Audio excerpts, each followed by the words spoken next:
Oi, gente, tudo bom? Então, a minha ideia é trazer um pouquinho para vocês dos resumos e de anotações que eu faço de principais pontos em algumas aulas. Essa aqui ela vai ser dividida em 3 partes. E nessa primeira parte nós vamos falar sobre a microbiota. Então, o que é a microbiota? A microbiota ela é o conjunto de micro-organismos que habita um outro organismo, no caso, o nosso corpo humano. E ela tem classificação segundo diferentes características. Então, a gente avalia a composição, que é a quantidade de filos, a complexidade, que são as espécies que compõem, e as características do nicho e do ambiente, ou seja, do ambiente de determinadas espécies. E por que isso é especialmente importante? Porque essas espécies elas precisam ficar nas suas regiões específicas para não causarem doenças. Então, a gente tem muitas doenças, espécies que são comensais e se elas vão para outras regiões do corpo, elas podem ser patogênicas. Então, esses micro-organismos aqui, eles podem ser de diferentes tipos, como bactérias, fungos, vírus. E essa microbiota, ela é manipulável. E ela pode ser dividida em 2 tipos, a residente ou autóctone e a transitória ou alóctone. Nesses conceitos, também tem um outro conceito importante, que é o de microbioma. Microbioma, ele é fundamental e variável.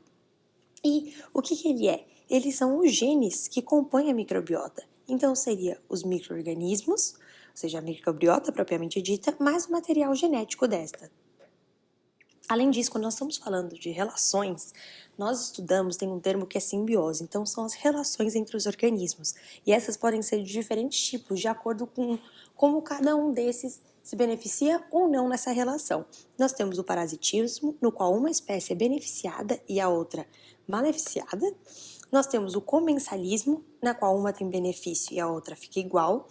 O mutualismo, na qual ambas espécies são beneficiadas, e o amensalismo, no qual é uma relação que não consegue perdurar, porque uma espécie é beneficiada enquanto a outra não sobrevive. Além disso, quando falamos de microbiota, uma tipicamente conhecida é a microbiota intestinal, e essa ela produz substâncias que passam a barreira hematocefálica. Tanto que é comum nós ouvirmos dizer que o intestino ele é o segundo cérebro humano. Então, outro conceito importante é quando nós falamos de prebióticos e probióticos.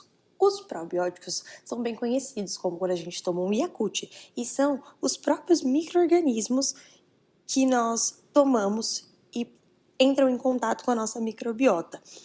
Já, por exemplo, os bacilos que tem nesses fermentados. Já os pré-bióticos são componentes nutricionais que servem então para a nossa microbiota.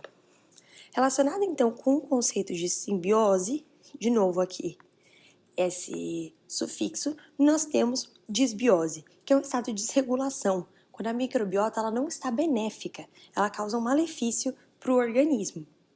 Então é quando a gente tem a composição e a complexidade que estão alteradas.